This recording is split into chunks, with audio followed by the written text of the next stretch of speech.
Sugar బారిన పడ్డాక ఇక దాని జీవితాంతం అదుపులో ఉంచుకోవడమే గాని ఇంతవరకు దానికి శాశ్వత చికిత్స అంటూ ఏదీ లేదు. రక్తంలో గ్లూకోజ్ను అదుపులో ఉంచడానికి మందులు లేదంటే నిత్యం ఇన్సులిన్ను వాడాల్సి ఉంటుంది.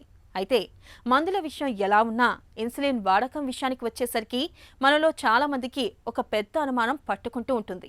ఒకసారి ఇన్సులిన్ను మొదలు పెడితే ఇక జీవితాంతం ఇన్సులిన్నే వాడాల్సి ఉంటుందని బలంగా నమ్ముతూ ఉంటారు. అసలు ఈ నమ్మకంలో నిజమెంత? ఒకసారి ఇన్సులిన్ను మొదలు పెడితే జీవితాంతం వాడాల్సి ఉంటుందా? ఆసక్తికరమైన ఈ విషయం గురించి డాక్టర్ ఏం చెబుతున్నారో ఇప్పుడు విందాం.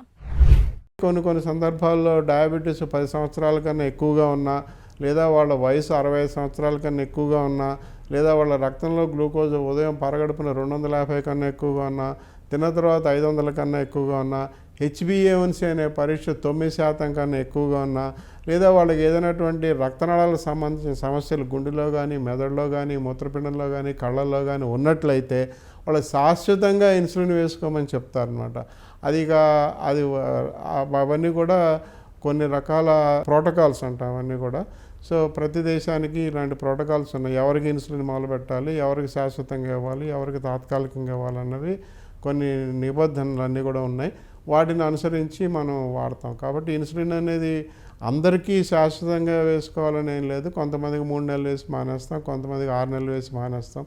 ఏదైనా కూడా కొన్ని పరీక్షల మీద ఆధారపడి, ముఖ్యంగా C-పెప్టైడ్, GAD అనే పరీక్షల మీద ఆధారపడి ఆ విషయాన్ని మనం గ్రహించవచ్చు.